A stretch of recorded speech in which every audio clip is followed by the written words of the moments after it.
Braves win 12-1 today, moving to 61-72 on the season, scoring 23 runs in 2 days versus Miami. Where was this the first 90 plus games? Welcome to episode 205 of ATL Prime Sports. I'm JJ Jurjevich. Joining me this evening is the one, the only Wayne Ridenauer, our fabulous producer in Memphis, Tennessee. You can catch us all at ATL Prime Sports on Facebook, Instagram, YouTube, X, and of course, Apple and Spotify. And as always, if you like the content, please give us a like, a subscribe, and give us a review or a follow on Apple and Spotify. At JJ Get You One for my personal X, at RWY Jr. for Wayne, at Corder Todd for TC Todd Corder, who is out celebrating with some family tonight, and at LG for Real, though, who is calling the Rome Emperors game this evening. Wayne, how you doing, buddy? Well, I'm doing pretty good, but not quite as well as Dave Blaney. Or Ryan Blaney, I'm sorry. He won the Daytona race, which was the last NASCAR race of the regular season before they start their playoffs. And Joey Logano snuck in. So now he has a chance to win 4 championships, which would tie him with Jeff Gordon, and that's quite a big accomplishment. I don't think anybody's going to get to 7 anymore, but 4 is quite doable. Yeah, 4 is impressive. Jimmy Johnson ran that sport for nearly a decade. Yeah. Pretty impressive. Wayne, I'm doing well. My first shot at play-by-play this weekend. Check out the SIAC Game of the Week. Edward Waters at Savannah State. The I-95 rivalry kicks off at 6 p.m. Eastern Standard Time on ESPN+. Again, that's Saturday night. Several all-conference players dot the field Saturday. This one should be really exciting. What's on tap for today? Dave Cohen, voice of the Georgia State Panthers, joins us for the Dave Cohen Report, and we'll do our pick 6 and get out of here. Short and sweet this week. Let's get into it. The voice of the Georgia State Panthers, Dave Cohen, joins us to preview the Georgia State Ole Miss game this weekend. Dave, thanks for coming on. How are you this evening? I'm doing pretty good. Here we go. 16th season of Georgia State football. So I know the last time I was on with you guys, I think I was en route back from New Orleans to Atlanta, coming from Sun Belt Conference Football Media Day, and been through fall practice. And, for head coach Del McGee, his second season at the helm. And it's going to be a whale of a first month for Georgia State. We open up Saturday night at Ole Miss against depending on what poll you follow, the 21st ranked Rebels of Ole Miss. We'll be staying up there in Memphis, Wayne, so going to pay a visit to the world-famous Rendezvous downtown. Week 2, we've got Wayne's Memphis Tigers, and Wayne's going to be at Center Park Stadium. We've got them in Atlanta week 2, Murray State in Atlanta week 3, and then back on the road to Nashville, Tennessee for game number 4 at Vanderbilt. And then, not to look too far ahead, which I've already done, the first 3 games of the Sun Belt are quite a gauntlet, with home games against James Madison and Appalachian State, and then we've got to go to Statesboro to take on Georgia Southern. So my point of saying all that, the games have got to be played, but I feel like it's one of those games where you're trying to avoid landmines, and you hope to, would it be great to go in to Oxford and do what we did in 2019 in Knoxville at Tennessee? Sure, that would shock college football right away in week number 1. But, Georgia State with 70-plus new players, a lot of Power 4 transfers.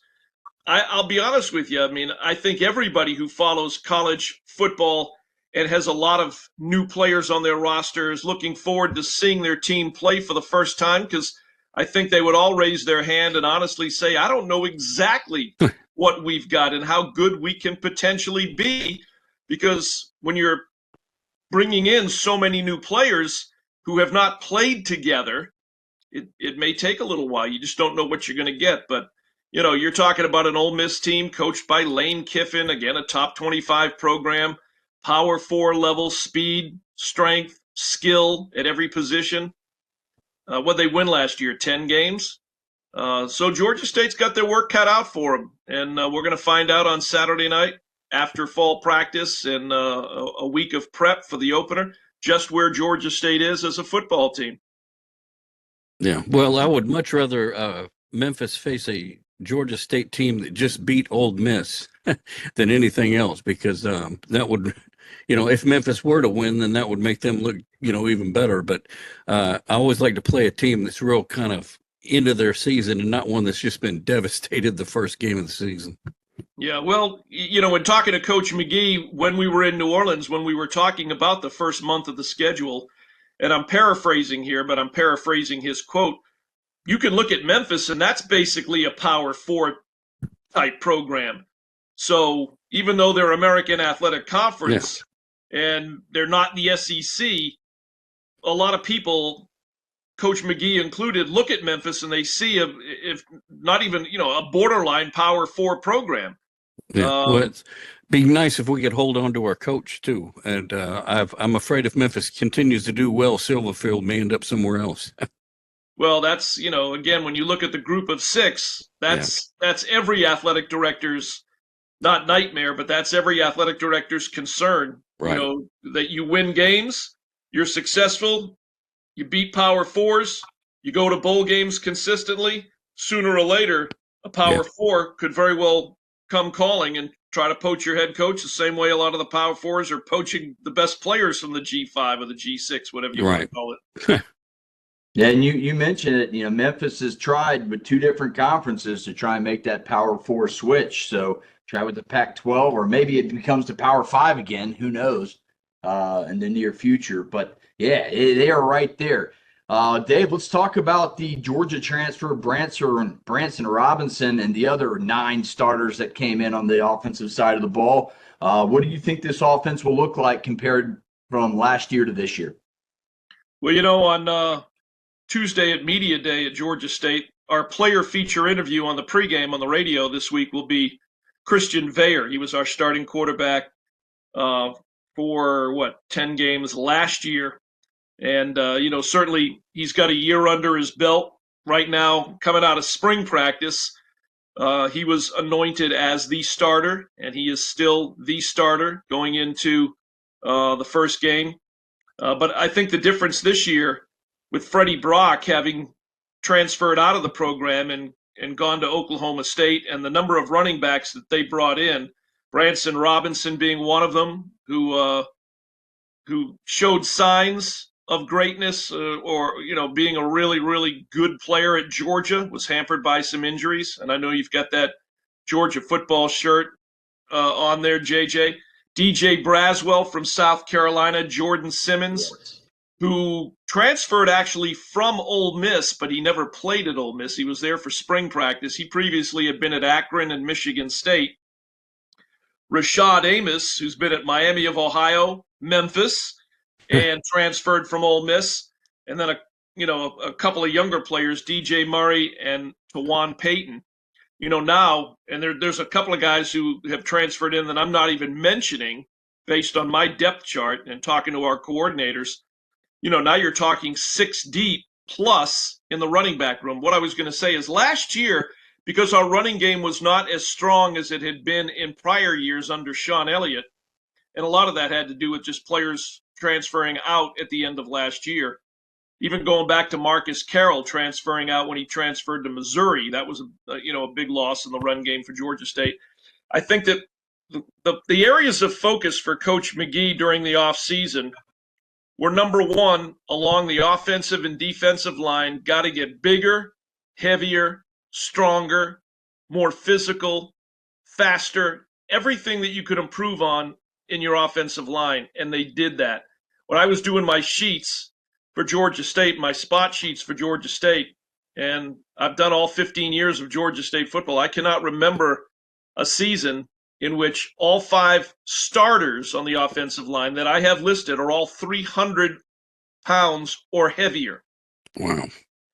So that is a sign that we've gotten bigger, faster, stronger, along the O-line, more skilled, and throw in some of these guys are D1 transfers. My point of saying that is, along with the running backs that I listed, is that last year Christian Veyer and Zach Gibson were relied upon to win football games at a higher percentage because we didn't run the football like we had the previous X number of years under Sean Elliott. And again, it was a transition year with Coach Elliott leaving and Coach McGee coming in late.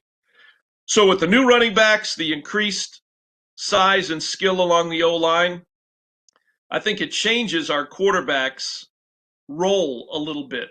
And he's got some fantastic receivers to throw to, Ted Hurst being one of them, Yes. along with Leo Blackburn, who transferred from Georgia Tech, and a number of other guys. But anyway, I don't think we'll throw the ball. I don't think you'll see the ball in the air quite as much as we did last year because of the fact that we've got a better offensive line and we've got a bigger stable of running backs.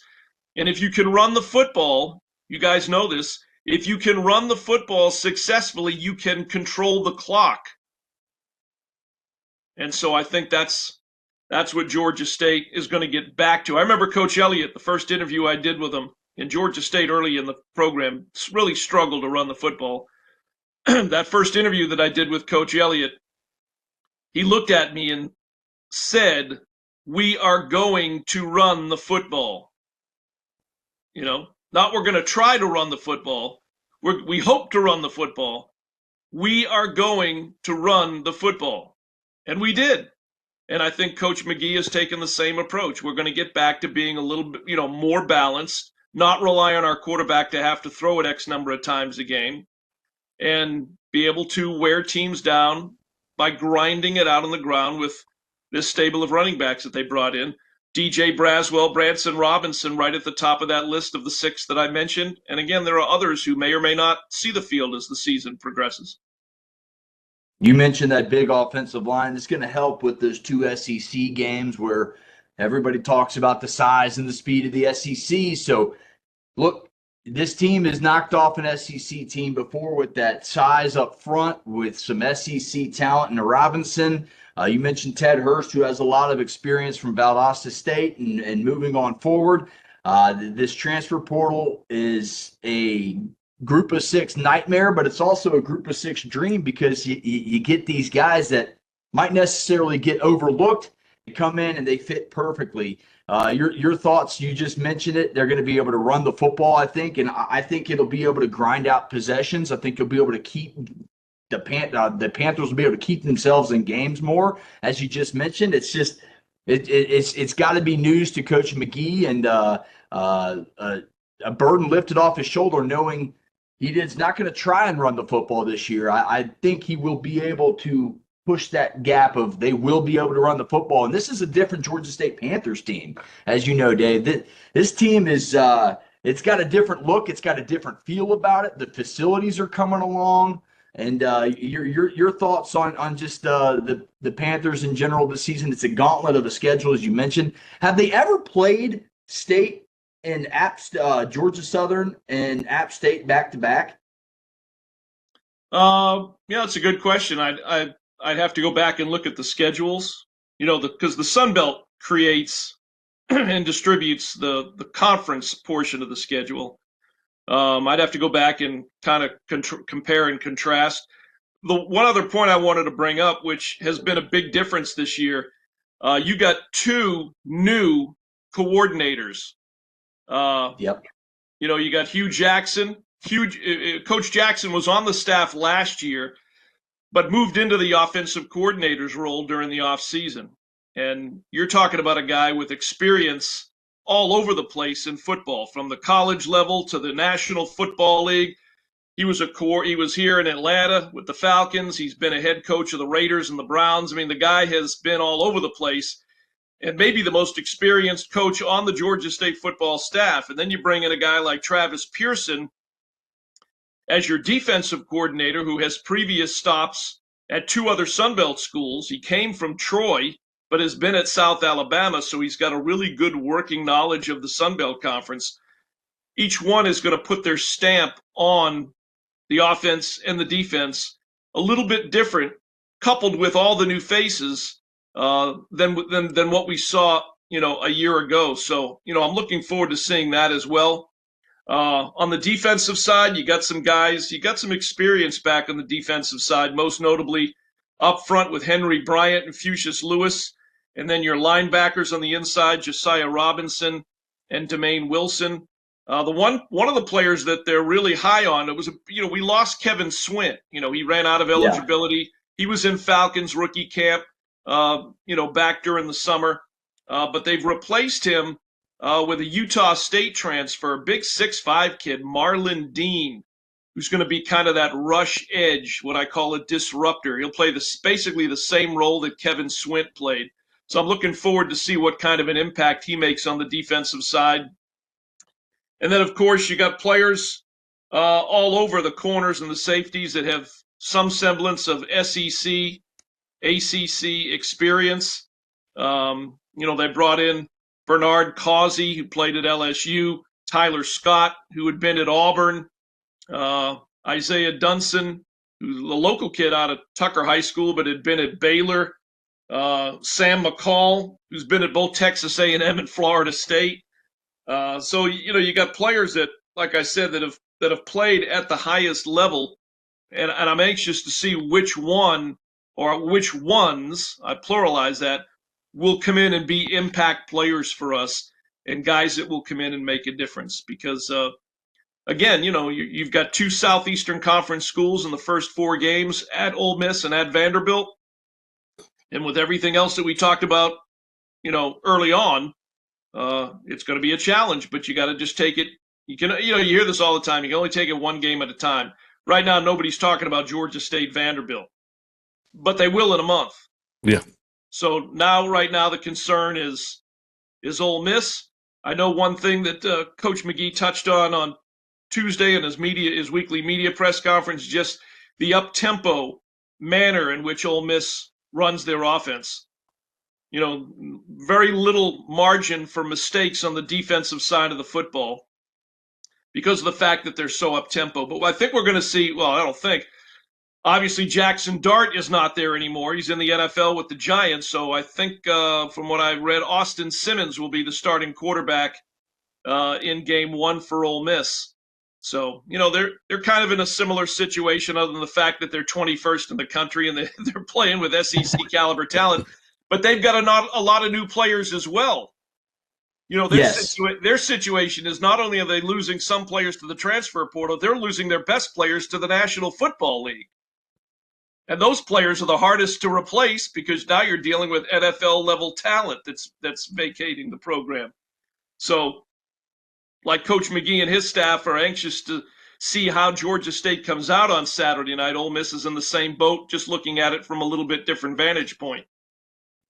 Yeah, and it's a lot tougher now with the transfer portal to judge a team. I mean, nobody saw Vanderbilt beating Alabama last year. Nobody saw Vanderbilt losing to Georgia State last year.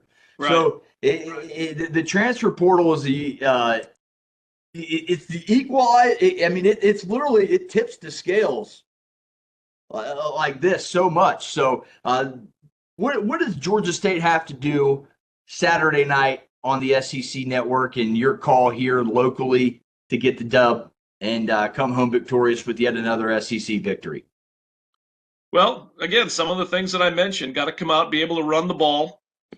I'm not going to say got to dominate at the line of scrimmage because we're not going to dominate the line of scrimmage, but Georgia State's got to be able to, for the most part, hold their own.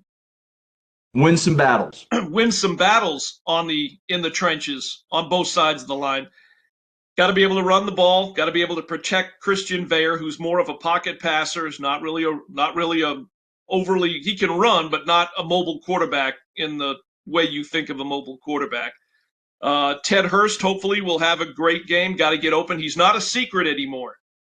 Early on last year, he was a secret. He transferred from Valdosta State. Nobody knew too much about him. Well, by the end of the season, everybody knew who Ted Hurst was. And again, at the end of the day, on the defensive side, can't give up the big play. Yep. Can't give up the big play. I go back to that game last year at Georgia Tech in the opener. And I think, I remember reading some article that week after the game that the headline was Georgia Tech routes Georgia State. That was not a rout. That was a 35-12. Georgia State came out on the opening kickoff and the offense rammed it down Georgia Tech's throat. But we got all the way to the 1 and couldn't score. And it happened again in the second half. It was also one of the Georgia Tech touchdowns, and I forget if it was, I can't remember now if it was first, second half, but the receiver was 20 yards behind the nearest Georgia State DB.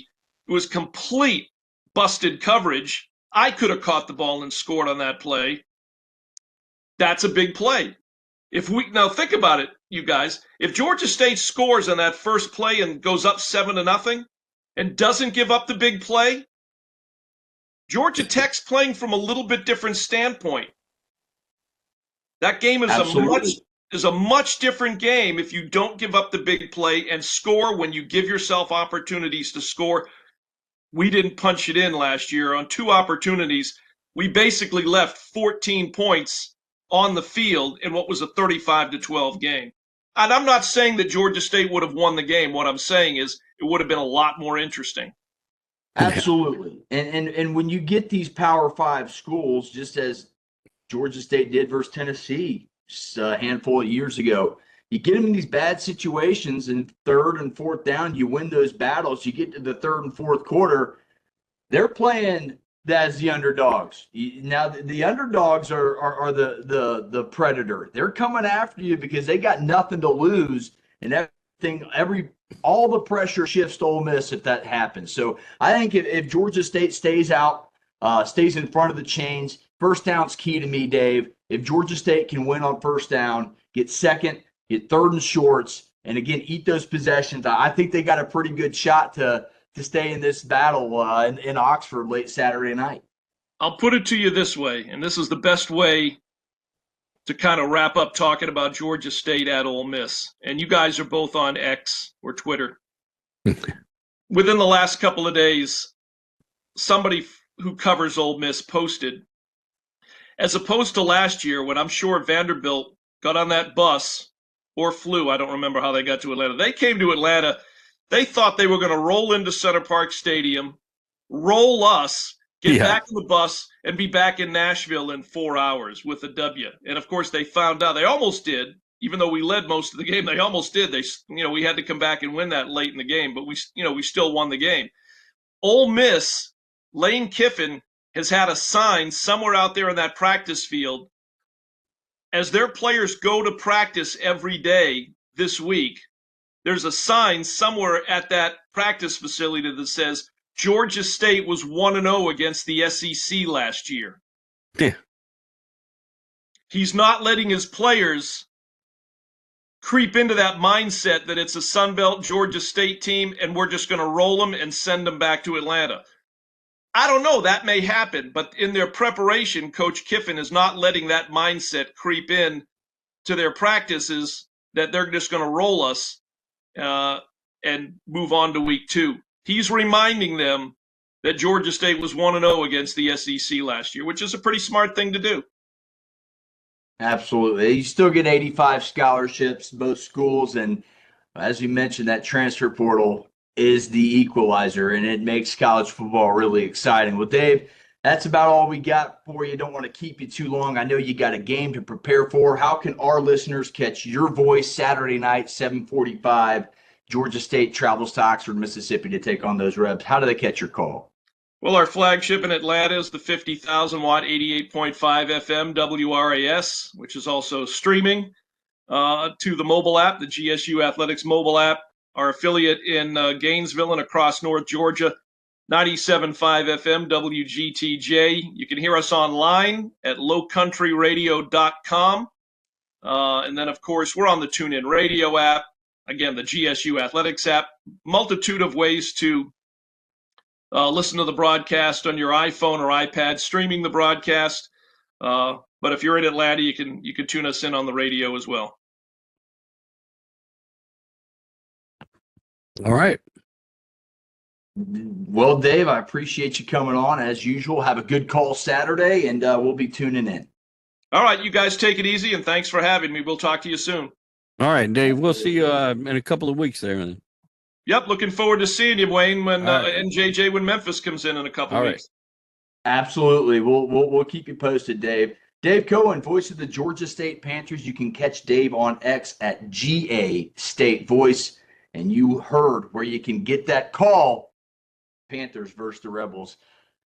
That wraps up our Georgia State Ole Miss preview, Wayne. Let's go and since we're doing a short and sweetie tonight, let's just go ahead and get to the pick six. Our results last week. Wayne, you and I were the only 500 and abovers. 3-2 for yourself. I got lucky with the Hawaii kick. Yeah. Now, that's a cool story. I do want to mention that the Hawaii kicker, Japanese-born, found kicking on YouTube, picks it up, and kicks the game winner. That is pressure. That is awesome. Hats off to that Hawaii kicker. I went 4-1 last week. Wayne went 3-2. Larry and Todd both coming up the rear. Game behind, 2 games behind at 2-3. And we will go ahead and start the pick six, a full slate. Our pick six is 6 of the best football games from college and pro. Spreads are from Wednesday per ESPNBet.com. Our game number 1. I don't know why they're doing this. It's the first game of the season, and they're already calling it the game of the century.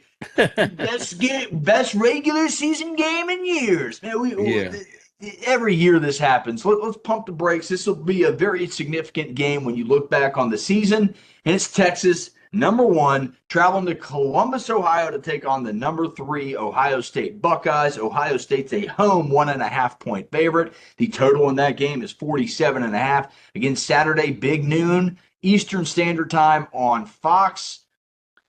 Both teams are breaking in a new quarterback. Manning for Texas, Julian Sayin for the Buckeyes. Texas is replacing 4 starters on that offensive line, so they got a fluent situation there protecting Arch Manning. I think that's the big key in this game because the Buckeyes also have Caleb Downs and Jeremiah Smith, whom I believe are the 2 best football players in the entire country, Wayne. I think that's the big difference maker in this ball game. I think Julian Sayin will have the ability of the ability to lean on his running game with Peoples and C.J. Donaldson, who alleviate the pressure. And that home crowd's going to help. They're used to playing Saturday at noon in that big horseshoe stadium. They love playing that game at noon. The fans are loud, proud, and ready to go. And I think that's going to help the Ohio State Buckeyes. Ryan Day is great against everyone else but Michigan.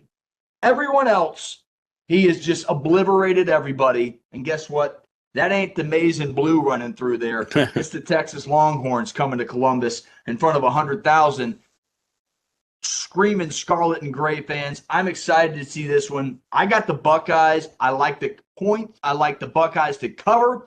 I personally think Julian Sayin is going to put his name on the map. I think Ohio State wins this game by a touchdown. I'll go out and say it. I'd bet the over in this one because I think it's going to be defenses kind of catching up to the offense in this one because I think both quarterbacks you're going to come out saying, wow, these guys are really good. We knew about Manning, but Julian Sayin was a Nick Saban recruit, and this guy knows how to play football. I like Ryan Day. I like the Buckeyes at home. Wayne, what say you?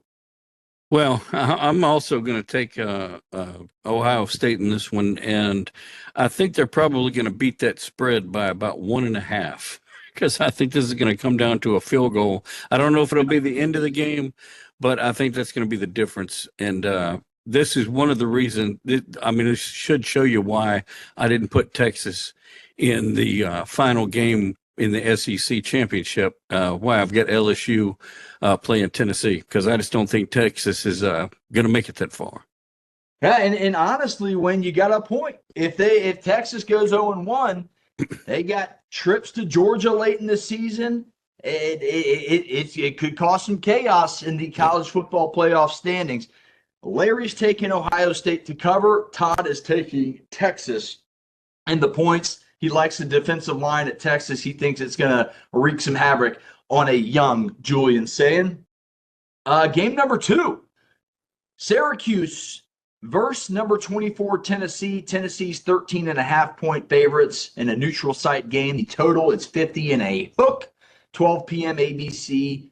That game is in Mercedes-Benz Stadium right here in Atlanta, Georgia. Syracuse is going to replace quarterback Kyle McCord, led the nation in passing last year, with Notre Dame transfer Steve Angeli. I hope I pronounced it. Angeli. I think that might be it. Tennessee is moving on from Nico with Joey Aguilar from App State, as we just talked about App State with Dave Cohen. The Vols defense brings back 8. I think that's a key in this game. I also think being close to Knoxville, Atlanta's just a hop, skip, and a jump, about 3.5, 4 hours away. I like the Vols in this one. I do. I think the defense bringing 8 back, lots of all SEC, all American, NFL type talent up on the front 7. I like the Vols in this one. I think Coach Heupel is kind of going to show you why Aguilar can be that guy that Nico was. And I just think it's Heupel's system. And I think Heupel's system is very quarterback friendly. And any quarterback that has the ability to get off, make the simple throws and take the top off the defense late, I think that's going to happen. I like Aguilar. I think you're going to see why Tennessee is one of the up-and-coming programs in the SEC with Heupel. And I think they have a shot at getting back to the playoff this year yet again, depending on what they do week 3 versus those dogs. So, yeah, I like the Vols. By 2 touchdowns right at it. I think they cover by 0.5 point. I think this will be an entertaining game. Fran Brown in Syracuse.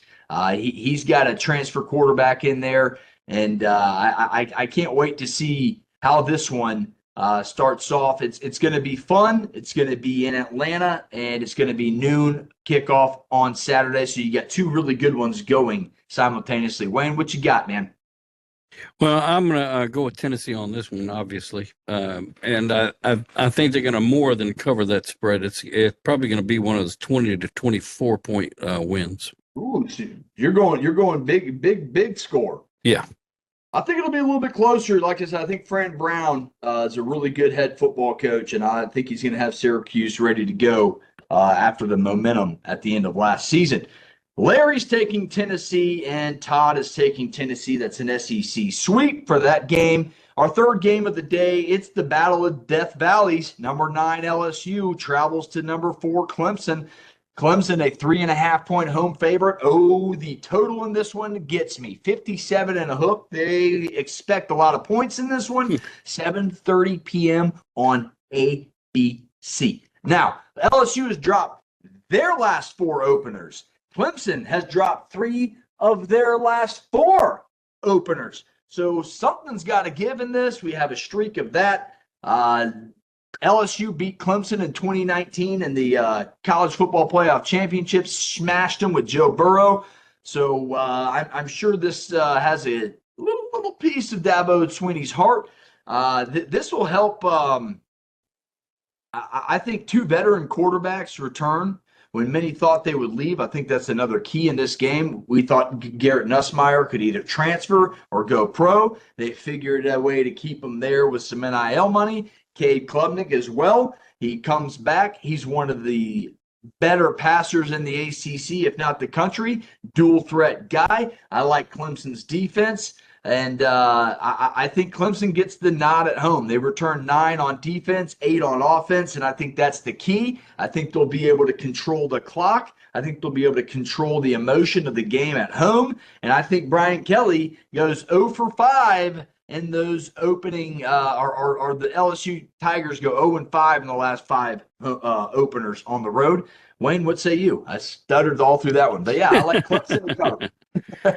Well, I'm going to pick LSU in this one for the same reason I've picked the teams prior to this, because I feel like they are going to be one of the top teams in the SEC. And I just don't know if Clemson is quite as good as everybody thinks they are.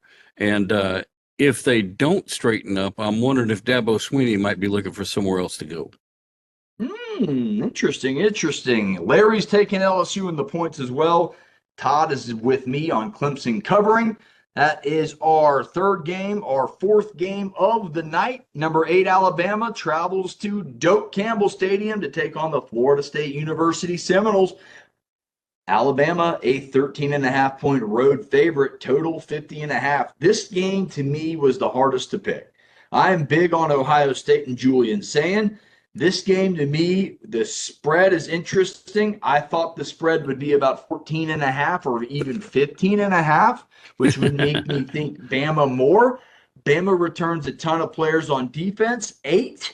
The offensive line is amazing. They got Jam Miller, who will get going early and often behind his great offensive line. Uh, Look, I think Ryan Williams is the real big key in this one. Will Florida State be able to cover him? I think the Jam Miller opening up the outside for Ryan Williams in his explosive plays that beat Georgia last year with just one deep ball from Milroe to Williams.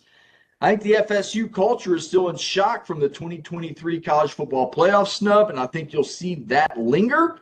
I'm going with Bama, but something tells me the fishiness of this spread says maybe Alabama wins by 13 and we get banged by the hook. Wayne, what say you?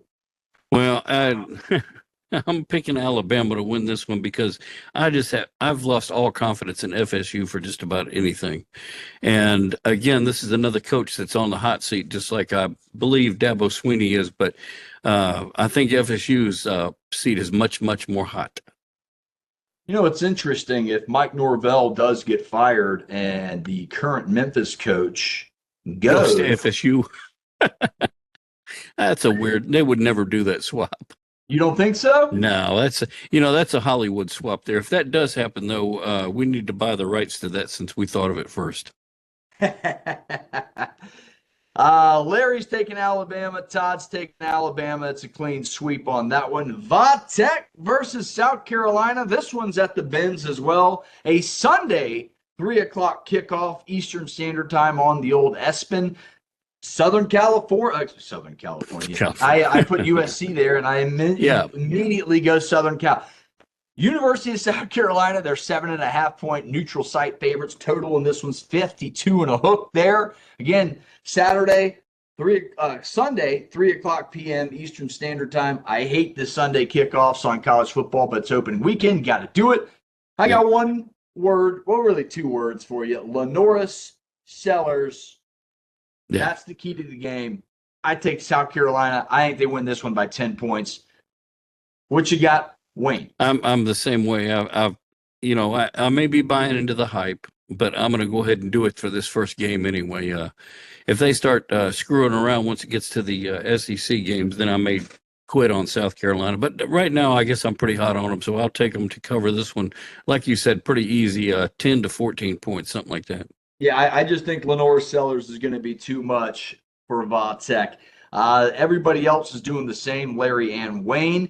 Game 6, and arguably one of the better ones of the weekend, in my opinion. Obviously, Texas-Ohio State is that, but I think Ohio State is a lot better than people give them credit for, and same with Ryan Day. Number 6, Notre Dame. Notre Dame travels to Miami to take on the number 10 ranked Hurricanes. Notre Dame is a 2.5-point road favorite. Total in this one's 49.5. Everybody wants to take Notre Dame. Yeah. This spread tells me to pick Miami. Yep. It's telling you, hey, it's only 2.5 points. Of course Notre Dame's going to win by a field goal. Look at all the talent they return. Look at this. CJ Carr's first start. Carson Beck is a really good quarterback. And people forget that. He threw for over 3,000 yards at Georgia last year and turned the ball over quite a bit. But at the end of the season, Carson Beck fixed his issues and Georgia was flying. And I still believe Georgia had a shot at the national title last year if Carson Beck's healthy and playing in that Notre Dame game. I like Miami in the points in this one, Wayne, because of Carson Beck. I like Mario Cristobal at home. I think they handle the atmosphere. It's the Catholics and the convicts. It's no longer like that anymore, but it's definitely Miami, Notre Dame, and it's a great rivalry to start the season. I cannot wait for this one. I'm taking the Hurricanes. I'm taking the points. It's the only underdog I'm taking all week. Wayne, what say you? I'm doing the same thing, man. I'm taking Miami to win this one. And it'll be. I think it'll probably be a touchdown or more too. I don't think it's going to be one of these close games, nail biter or anything. I kind of agree with you. I think Carson Beck is completely overlooked, and I think people aren't talking about him enough. I think the fact that he has gotten his head on straight, I think the fact that he has lost his Instagram famous and basketball famous Miami girlfriend, I think he is football first, back to it, and he's going to show everybody why a lot of people thought he would have been the number one draft pick coming out last year. Miami in the points is a clean sweep for everybody, which is really surprising to me because I thought one of us was going to take Notre Dame. So now I'm scared about this game, and I wasn't at first. Well, it don't. If we all picked Miami, that don't really matter anyway. So think of it that way. That does it for our pick six. That basically does it for our show. Wayne, let's get to our final thoughts. Tee it off, man. Well, my final thought is I'm very excited about a couple of weekends away traveling to Georgia to see a football game in Center Park Stadium.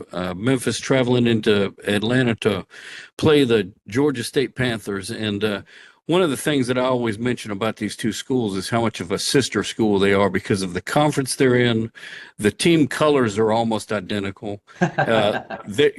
Georgia State's mascot is named Pounce, and Memphis mascot is named Pouncer. So, I mean, what more of a connection could you make there? It's going to be a great game. It should be. I'm looking forward to it. I want to send my thoughts and prayers off to the victims of the Minnesota school shooting. This nonsense has to stop. And I just, with two young girls myself, it was just heartbreaking to see that. Excuse me. That news today. It was heartbreaking. Our thoughts and prayers go out to the victims and their families.